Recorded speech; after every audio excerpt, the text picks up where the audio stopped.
Holy Sith, did you see that show? Man, we are going to talk episode 6 of the Book of Boba Fett / Mandalorian / Clone Wars season 14 / Mandalorian season 2.5 / Ahsoka season preseason 1. Yeah. So right here, Applesauce Baloney. I'm Thor. I'm Eric, and here we are in person again. So sorry about the delay, but going forward, we're going to be in the same room. I know, it's going to be really weird. It's crazy. It's like 1996 all over again. But yeah, man, like, holy smokes. I guess we got to say what everybody else on the internet's saying, and I guess it's less of Book of Boba Fett and more Tales from Jabba's Palace, a short story collection of Star Wars loosely connected to Boba Fett. Yeah, that's a great callback. That's a book that most people probably haven't read. Well, and they should, because if you want to know what's happening or what's going to happen in Book of Boba Fett at least, and I for one am hoping for a second season. Yeah. Because holy smokes, this first season has been a lot of building up to get this like cadre of characters, and I'd be fine with seeing. I want to see more Black Kristan. I want to see, the Twi'lek Major Domo. Yeah. He's got a cool, great, like little, a collection of dudes, but we haven't really done anything. Yeah. And so I think we can start with what we can expect this last episode. We're gonna get to see Boba Fett ride a Rancor. Right. We're gonna get some kind of conclusion to this first season of Boba Fett, but I hope it leaves us wanting. I hope that this next season can be less service to the rest of the Star Wars miniseries and more of its own thing. Yeah. But I've enjoyed it. Yeah. I really have. No, it's been really fun. Again, I'm loving all the characters they're introducing. Obviously, after this episode, we've lost some of the characters that we've introduced. The Twi'lek hostess at the sanctuary, whose name I'm Jennifer Beals, in and out, man. Yeah, she like had a very limited role, but So I mean, this episode, I know this last 2 episodes have a lot of people on the internet really being critical about the show, but like they were amazing.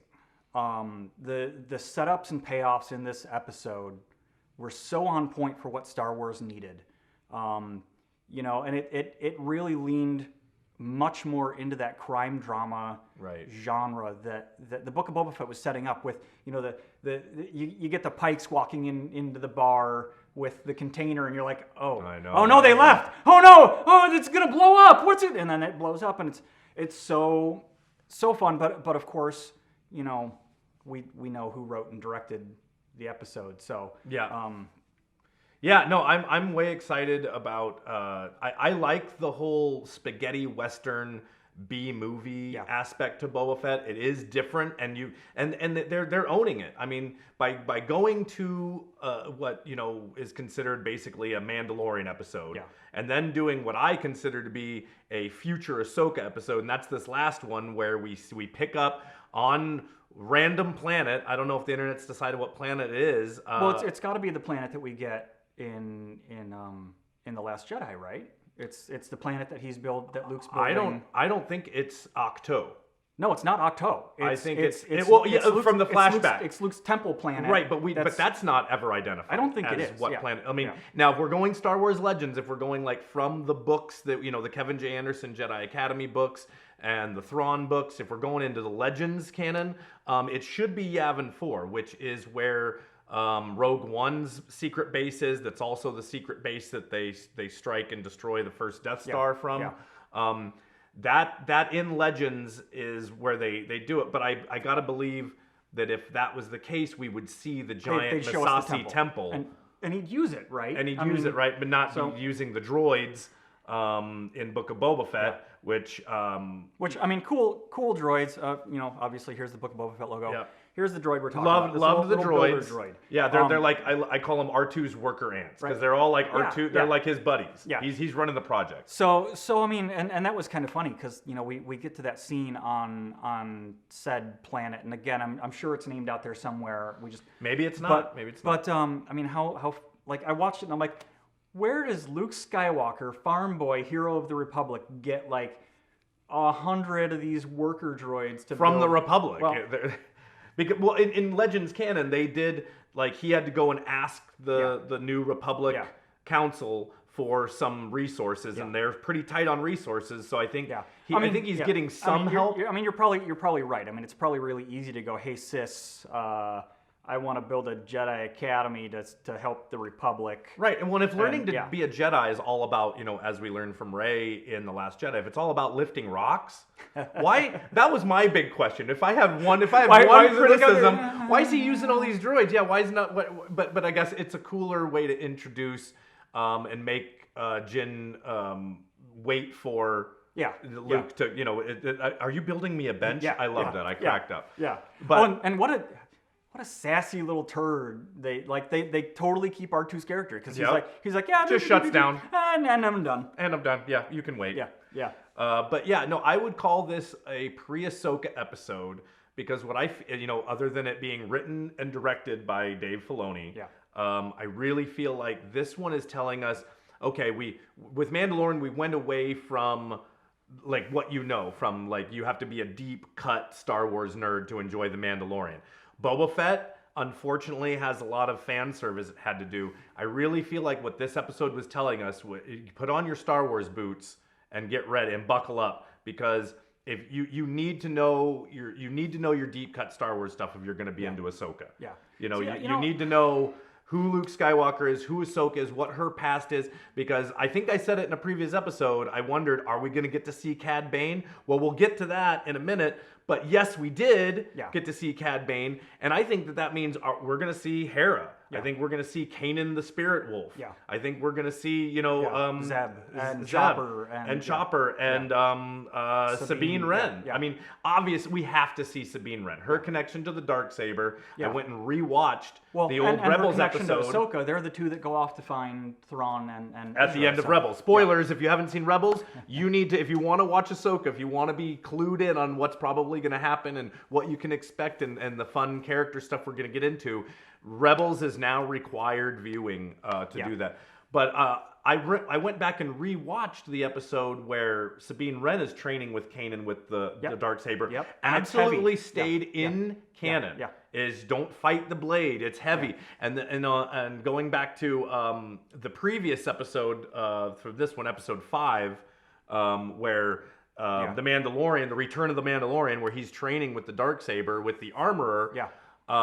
Very much old school canon. So to kind of let you know where the heaviness of the lightsaber comes from, if you've seen anything with Mark Hamill, he's very, very jealous of the way Ewan McGregor and Hayden Christensen and the modern Jedi and the prequels, the modern old school Jedi, got to be all flippity-doo with their lightsabers, because there is a behind the scenes footage of him choreographing a very different lightsaber fight in Return of the Jedi with Darth Vader and Empire Strikes Back, but Lucas put the kibosh on it.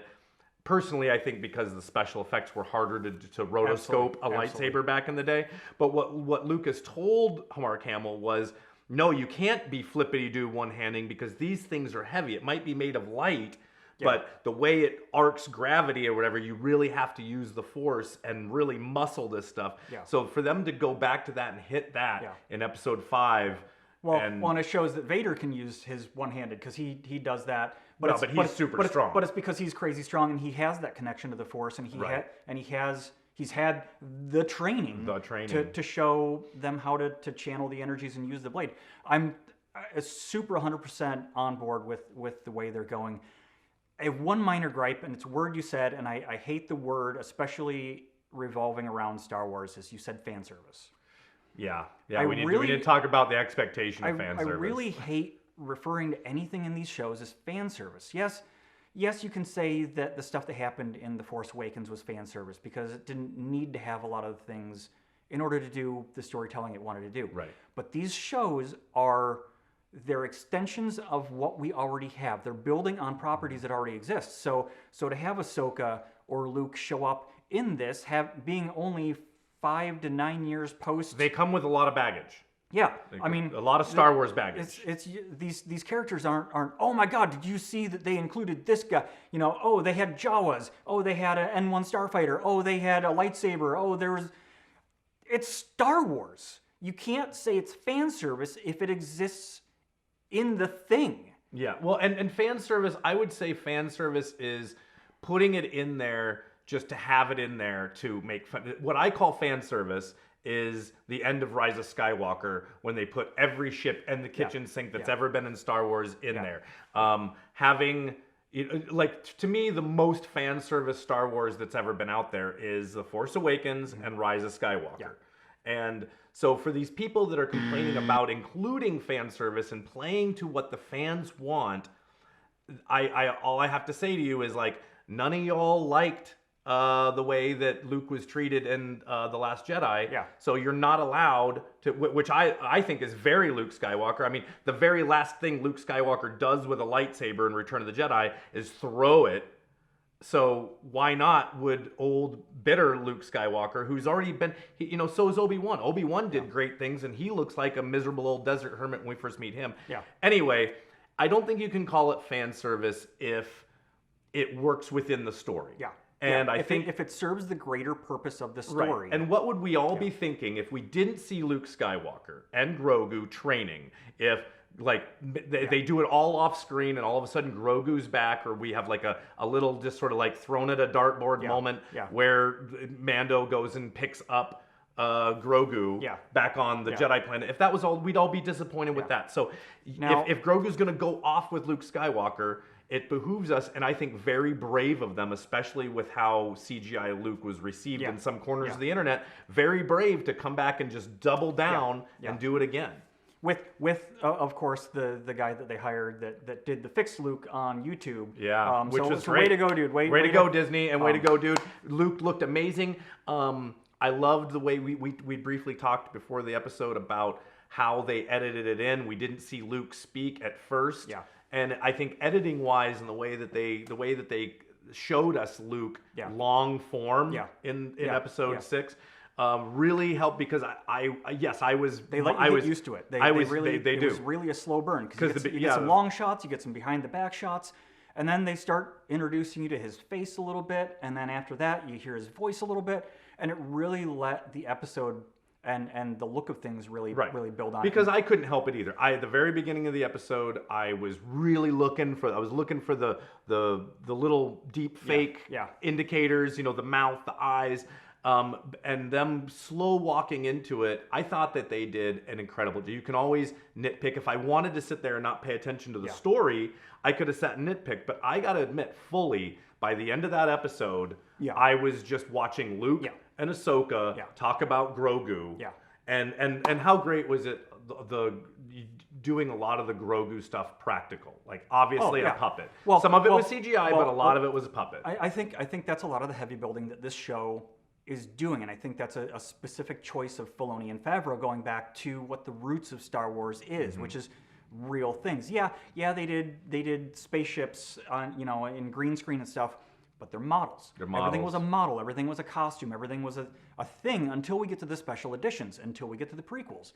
Everything was real, and this show is giving us real. And again, not to jump too far ahead, but I think that's what people's problem is with Cad Bane. I don't want to get to that yet, because we're going to gush about Cad Bane, but you can't, looking at this, you cannot tell me that is not Mark Hamill. It felt like I was watching. It looks like Luke Skywalker. It felt like I was in a time machine, and I'd somehow found this. And I've said that about Mandalorian from the beginning. I love the genuine Star Wars feeling that it has. The having them having the technology of the void, being able to do. I mean, a lot of this is still digital, but I felt like I was there. I felt like I had stepped through a time machine and seen a lost Star Wars episode that we used to fantasize back in 1996, when when prequels and sequels and shows like this were all a fantasy, because we grew up in a time, and I know we've aged ourselves before. We grew up in a time when George Lucas emphatically said over and over and over, "That's it, no more Star Wars." And so that's why when we say I will take all the Star Wars, even if I have criticisms about it, and there's definitely things that I expected differently from Boba Fett, things that didn't blow me away like I felt like they should have. Like I was underwhelmed by his fight with the Sarlacc pit. I've been underwhelmed by a few things in Book of Boba Fett, but I'm still here for it. Well, so that's the hard part, I think, and that's where I think the problem with Star Wars fans comes in, is we've all had Star Wars for so long. I've lived with Star Wars my whole life. It's, I've read the books, I've played the video games, I've read the comics.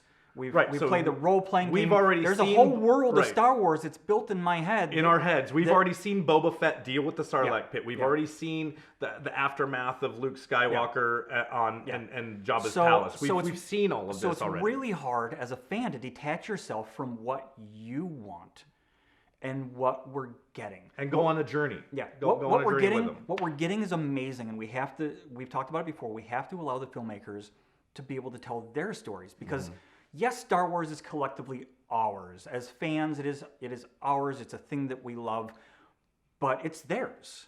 They, I don't want to say they own it. They do. But they do. Until I'm given the leeway and the budget to make my own Star Wars movie, it's theirs. Right. And I have to be happy with where it's going, and I am. It's like you said, there's things that I wish were a little different. Right. But like on the whole, like, it's Star Wars. And we're in an era, I mean, again, referencing the sequel films, which again, they're Star Wars. I saw all of them in the theater. I enjoyed all of them in the theater.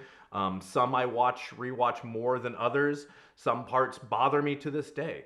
But we're still in an era of fan filmmaking. Yeah. Is all of these, even if they're professional filmmakers, all these people are just like us. Oh, yeah. They're within our age range or younger. They grew up in Star Wars. And so every single person you see or they interview or talk about Star Wars, it's their love letter. Well, it's their love letter to what they love about Star Wars. Right, and I've made jokes about it on the internet before. Legitimately, anything post Episode 3 is a fan film. Mm-hmm. Anything that doesn't have George Lucas's direct involvement is someone that grew up watching Star Wars going, man, wouldn't it be amazing if this happened? And I think that Filoni is the heir apparent. I think the one thing Boba Fett shows us is that when you have the right kind of people doing it, and you have and I'm talking Filoni here, because he knows Star Wars.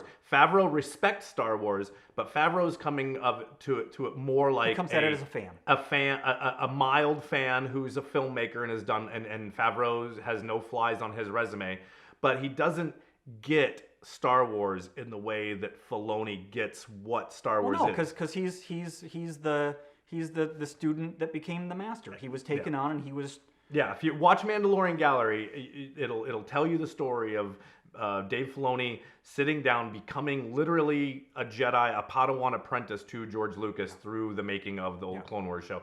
But this, I'm telling you, this last episode is a warning to all the fair weather Star Wars fans out there, is that you better know your stuff, because he's going to deep cut it. I think we're going to really get into, and a lot of people saying fix the prequel or the sequel trilogy. I think Ahsoka is really going to build on the things that happen in between, along with Mandalorian, and that are really going to build on the things that we come to know that kind of jar people like us. We're like, why did Luke give up and go off into the middle of nowhere? Why did Han and Leia split up? Right. And I think it's gonna answer a lot of those questions. That's the thing. That's the thing that these shows get. They get to do the heavy lifting. When we get a movie, you're going to get a 2.5 hour long movie, and it's got to do everything that you need it to do. And Star Wars is supposed to be serialized. It should be serialized. And the Star Wars shows and the Marvel shows are giving the filmmakers time. I mean, like what? It's 7 episodes. It's 40. Like let's call them half an hour each.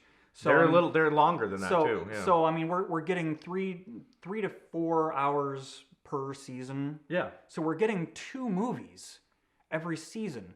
That's amazing. That's a whole lot of content that we'd never get, and it gives them so much more to work with, and it lets them tell all those little theories. Like, if the Rise of Skywalker was a Disney Plus show, it wouldn't have started with somehow the Emperor survived, because they would have had the time to tell us. Well, and I think we're going to get that in Ahsoka, in Mandalorian Season 3, where, and that's, again, why I'm okay with them dropping this Mandalorian episode, because I would much rather them drop this into basically what is a pilot season of Boba Fett than waste time and I think this is one of the weaknesses of the Boba Fett show is it had to spend so much time doing stuff that we expected to happen. So Mandalorian's got that out of the way. We hoped we would be asking the whole Mandalorian season 3, where is Grogu? Where is Grogu? What's going on with Grogu? Well, we know. Yeah.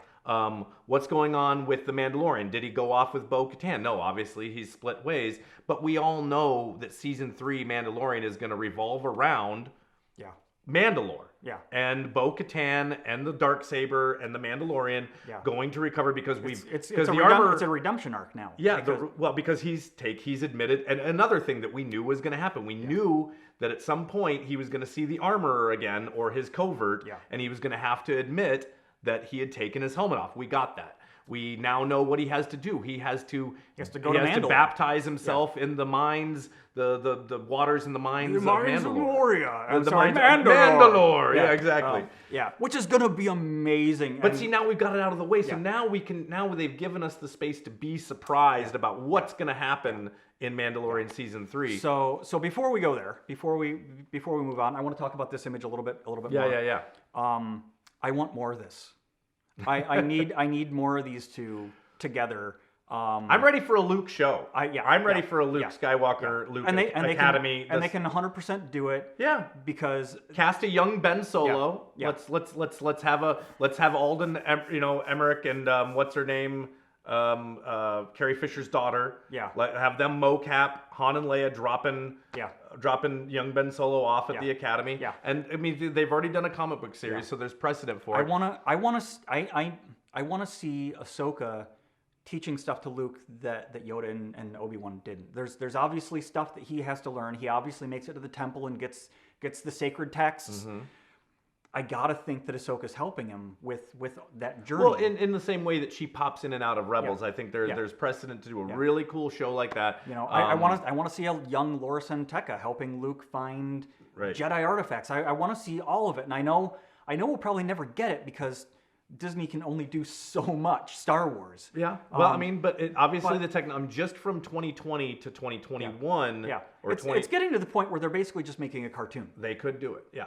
Which is why they've got Filoni's the perfect guy to do it. But it's literally amazing. I mean, it's not Mark Hamill did none of this. It's his face, it's his voice, but he didn't record anything. This is all a computer saying. Well, he could have been on set. They could have done it just like they did before, where he walked. He did. They did. Are you sure? Yes. So he just did voice work. He did not. He did not. He did not. Really? It is completely AI driven. They took all of Luke's singled out dialogue from episodes 4, 5, and 6. They fed it into a computer. The computer said, "This is what Mark Hamill sounds like." I did not know that. And then they typed in a script, and the computer said, I thought for sure they were using his voice because he's a voice actor, and they just modulated it to make it sound younger or something. Wow. No. Wow. It's a computer. Oh, my gosh. It's not his face.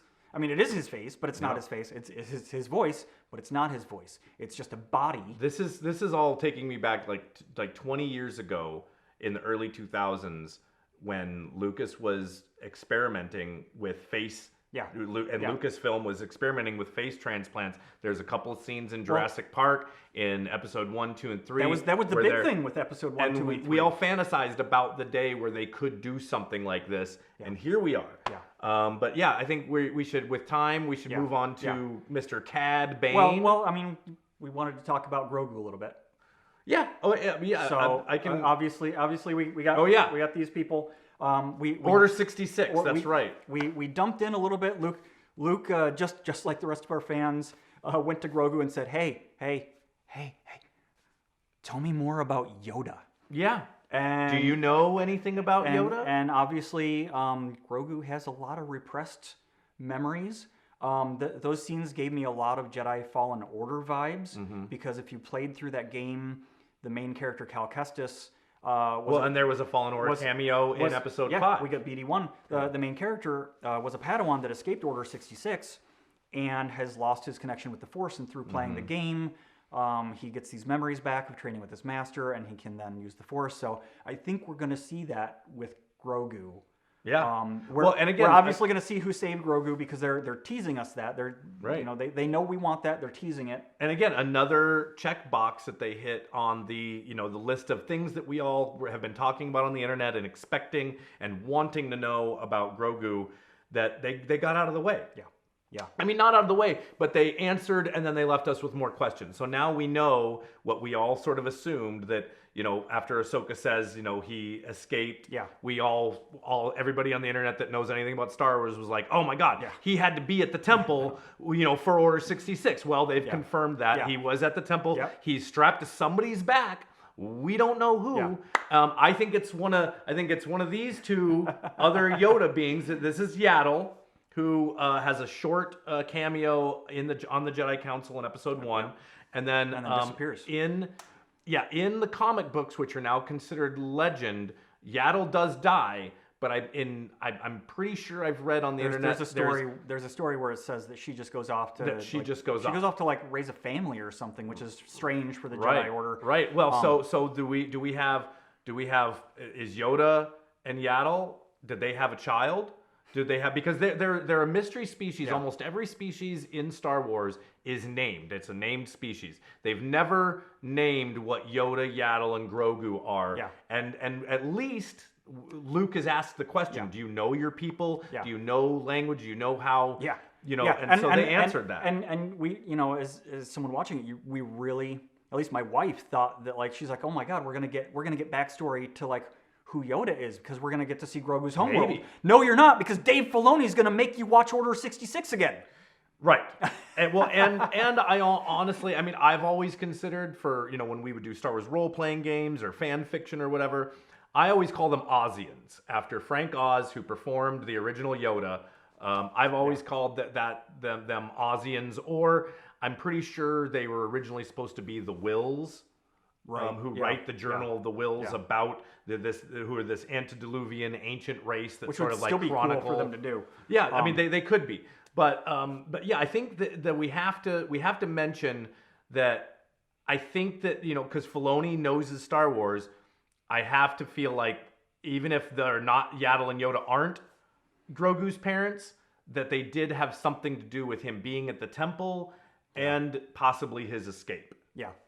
Yeah. Now there is a fan theory out there. I saw some guy's video on TikTok where he zoomed in on a doorway that's in that scene during the Order 66 thing, and there's a symbol on the wall that it's kind of a fuzzy thing, but if you look at it, it kind of looks like a symbol that oh geez, I just blanked her name. The other Jedi that leaves the Order during the Clone Wars, the other female Jedi. Adigalia? Her Padawan. Yeah. We're gonna skip it. We're gonna come back to it. Barriss Sophie. Yeah. Barriss Sophie. Bam. So it's the symbol that she wears. So they're thinking the door right there could be Barriss's. And so there's now fan rumor that maybe she's the one that saves Grogu, right? Because that's a direct tie-in to Ahsoka, and so that is. I mean, who knows? Well, and Barriss Sophie felt bad about because that's how Ahsoka gets kicked out, right? Yeah. Okay. Yeah. So I mean, it could be anything. I'm all for watching whatever, but man, you've brought him up a couple times to get to the bantha in the room. Yeah. This guy right here. Knew it from the second I saw that silhouette. Yeah. At the minute I saw this off in the distance, I'm like, oh boy, that guy's wearing a duster and a hat, and it's Dave Filoni. That's 100%. It's Cad Bane. Cad Bane.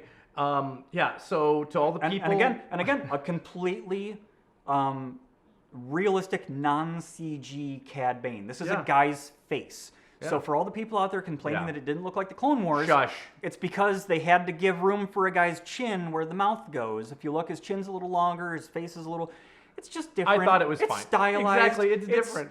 It's funny to me. It's funny, like we were talking about this before we started recording. It's full circle. Because one of the biggest complaints about Clone Wars or Rebels was the animation style forever and ever and ever. Yeah. So now I'm pretty sure it's those very same fans or type of fans that now have a problem with the way that this very stylized CGI cartoon that most of you never cared for when it was out now have a problem because it doesn't look like the real life version. Now, and neither does Ahsoka. Yeah. Neither, I mean, well, they complained about that too. Yeah. But I mean, so then it's par for the Bantha Poodoo. But I mean, don't get me wrong. There's a guy on the internet that took Cad Bane and made him look like the Clone Wars. Is that awesome looking? Yeah, it is, because it's the Clone Wars. But this isn't the Clone Wars. This is not a cartoon. This is real life. And this Cad Bane is older too. Yeah. So like I could see. Also, he's on a desert planet, so I can see him being a lighter color blue than we're used to. You want to know my biggest complaint about Cad Bane? His hat's not big enough. They did pull. Again, it's stylized. Here's the real version of Cad Bane. Here's the stylized cartoon version. Like when I look at this Cad Bane, it looks like he has a pork pie hat on with a little tiny brim. I wanted to see the big stupid It still looks amazing. It's good, bad, and the ugly. I still lost my stuff. This was such if anything's fan service, maybe Cad Bane's fan service. I don't. But I think they're going to tell us why he's there, because if you watch any of the deleted stuff from Clone Wars, he should be there. There's a scene where he raises Boba Fett. Yeah. There's a scene where he shoots Boba Fett in the helmet, and that's where he gets the dead from. Yeah. So if that all plays out realistically that we haven't seen, this man deserves to be here in the Book of Boba Fett. Absolutely. Cad Bane is, in my opinion, one of the coolest. A lot of people talk Ahsoka or Chopper. Cad Bane for me is one of the most genuine, belonged in Star Wars from the moment I saw him in Clone Wars. Character not created in the original run of Star Wars, like never referenced, not anything. Yeah. Even Mace Windu is referenced in early drafts of Star Wars. Cad Bane, 100% Dave Filoni creation.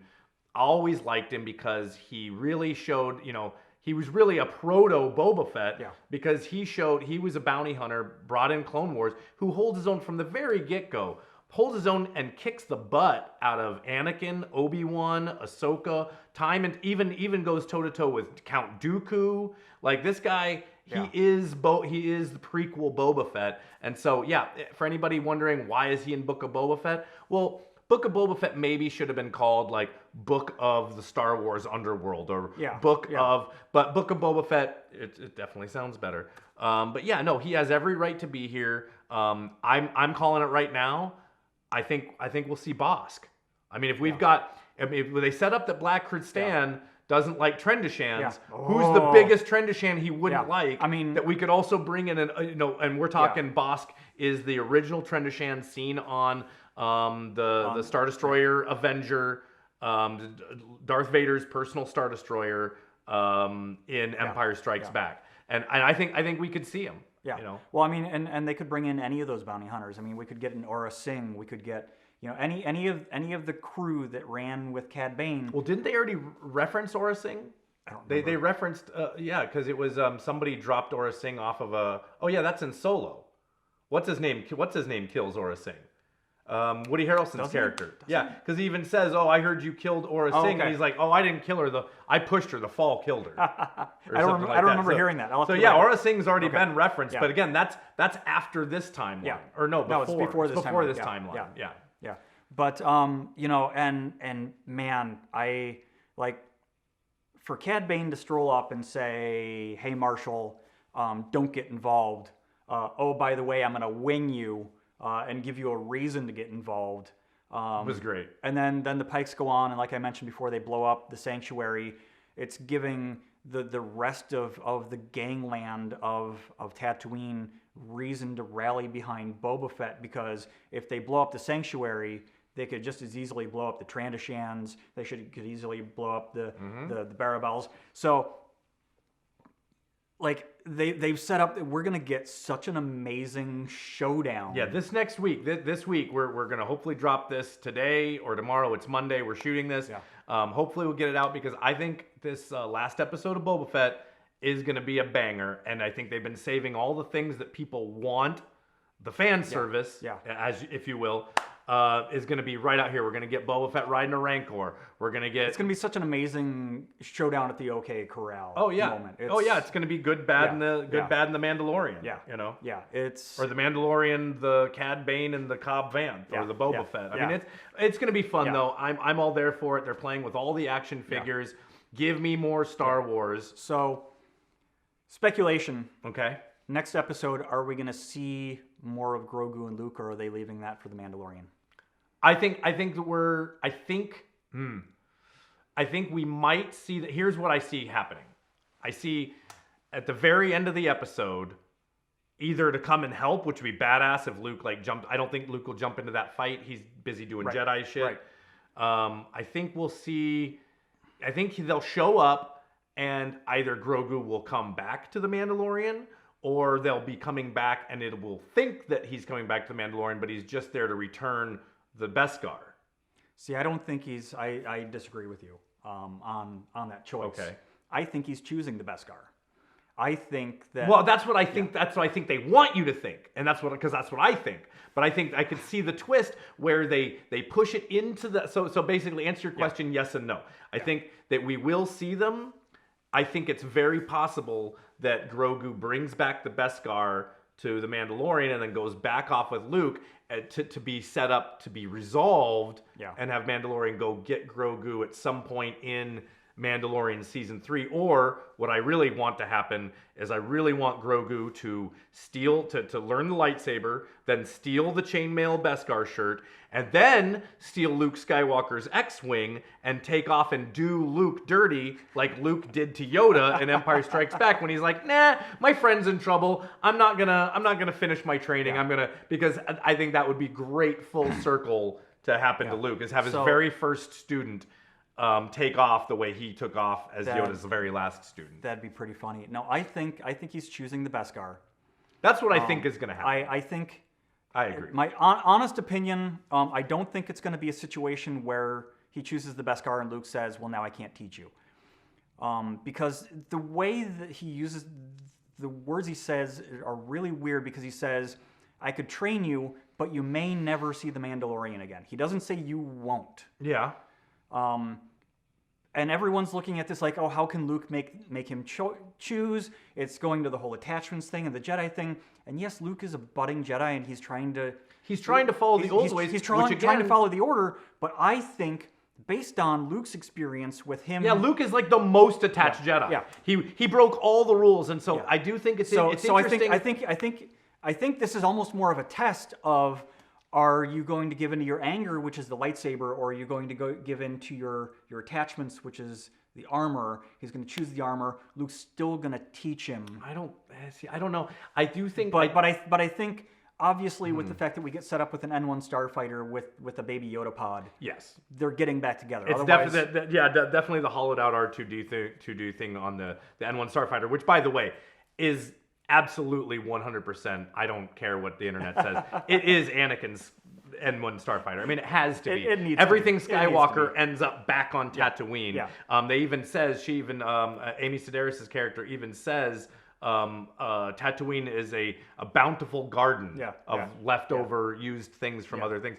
But here's the interesting thing about the Luke making him choose is, obviously this is a Luke. Because if we're just talking right after Return of the Jedi Luke training, he's not going to have all these rules. Right. Because you can't have attachments. You can. He knows nothing about this. This has to be. And depending on how much Ahsoka's taught him. Right. This has to be based on. She's not a Jedi either. She gave up the Jedi order. And she's rejected a lot of that stuff too. So what I think this is doing, kind of leading into the Ahsoka show, why I think this last episode is mostly an Ahsoka preview show, is because I really believe that part of the Luke we see in The Last Jedi is a frustrated Luke who he followed his own path. He basically broke all the rules of the Jedi, and he won, and he's the last Jedi.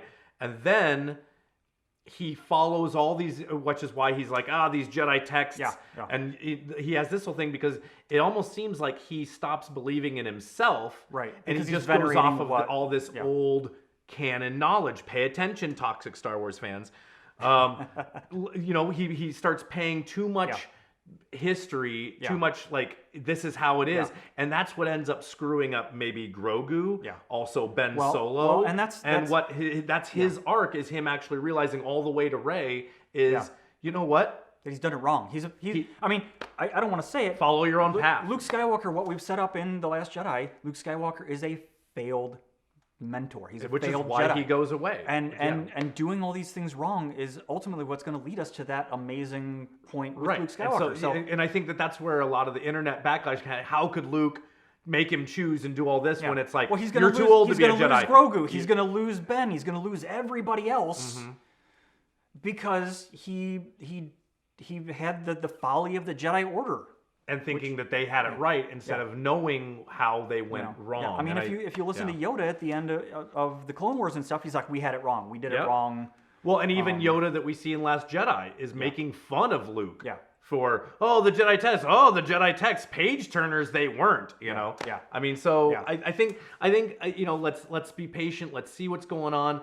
I think we got to briefly mention, I think if you really don't like the fan service and you want to see a fresh Star Wars show, I think The Acolyte is going to be your show. Yeah. I think that one, just like The Mandalorian, has the least amount of expectations, and so the most possibility to start branching away from this era of the Star Wars fan film. Yeah, because, I mean, what are the other shows we're going to get? Obi-Wan is going to be chock full of... Well, already, how long are we all going to sit here? Yeah. Exactly. It's chock full of fan service, because if Obi-Wan doesn't start out with this fight that they're already way overhyping, in my opinion, be this rematch between Obi-Wan and Hayden Christensen, are we even going to pay attention or enjoy any original storytelling that Obi-Wan could do, or are we just going to be waiting for Vader Obi-Wan Part 2? And I mean, we got the Andor show coming. Well, that's directly related to Rogue One, so that's going to be fan service. Well, we know he has to live to that. Yeah, and obviously they expect that show to do really well because it was just greenlit for a second season, and it's not even done yet. Well, I hope it goes. I hope it goes in. I really love every single time we've gotten to go to a new Star Wars location, like the Halo ring from Episode 5 of Book of Boba Fett. I mean, it is the Halo ring, but I mean, I want to see. I love locations. It was nice to get away from drab, dreary, sand. It gets everywhere. Yeah. Tatooine. And get out into space and see, and then see some green. Yeah. I think that's also why stylistically they needed to throw these 2 episodes into Book of Boba Fett. Is Star Wars should not happen on just one planet. Yeah. Like going into the future, get off Tatooine as fast as possible. So I don't want to go too far into it and talk about stuff that we don't know anything about yet, because I am excited for The Acolyte, but what I'm not excited for, and I know there's people out there that are going to yell at me for this, I have not been involved with any of the High Republic stuff. I haven't read the books. I didn't get into the comics. It just didn't grab me. And as a Star Wars fan, that almost hurts me a little bit. Yeah, I've tried. Not for lack of trying, though. We have tried to get into the High Republic stuff. But it's going to be set in the High Republic era. So I'm almost more worried that for people that aren't up to speed on the High Republic, that the Acolyte's going to be jarring. I'm looking forward to it because I will know nothing about it, because I have read only a couple sample chapters of any High Republic stuff that they kind of set out to everybody and be like, okay, can I get into this? And the answer was like, no, I'm not really interested in it, because you've got Yoda in it. It's I think I was excited about High Republic when it first came out. Nothing has really blown up my Jedi robes on it, to be fair. But again, all speculation. Plenty more Star Wars to come. We got the last episode of Book of Boba Fett coming out this week. Can't wait. We got Andor coming. We got Obi-Wan coming. We got Ahsoka coming. Yeah. All the Star Wars. It's going to be so amazing. Just soak it all in and enjoy it. It's Star Wars. When I was, I know I'm going to be sad next week. When I was 20 something, I thought I'd never see another Star Wars thing ever. I'm like, oh, holy crap, we got the prequels. This is amazing. I guess I'm just going to be happy with this. And then Disney bought it, and we got the sequels. And take that as you may, but it's Star Wars, and we were never going to get Star Wars again, and we're getting it. Yeah. So yeah, I'll take it. I'm going to be really sad next week when we're wrapping up Boba Fett. I know. And then we have to wait for the next. What next Star Wars thing are we going to get? But luckily, we'll get some more Peacemaker after the Book of Boba Fett. So hopefully you've been watching that. Peacemaker just killing it. Eagly and Peacemaker just killing Book of Boba Fett. Every streaming thing on the internet. That'll be our next episode. Yeah. But until next week, that's all the Star Wars we got for you on Applesauce and Baloney today. Yeah. So, follow, like, share, subscribe. Tell your friends to watch. We're changing things up a little bit because we're in person. So the format's going to change a little bit. Hopefully you don't hate it. But, I mean... You're going to love it. You're going to love it. But, that's it for today. We'll see you next week. See you next time.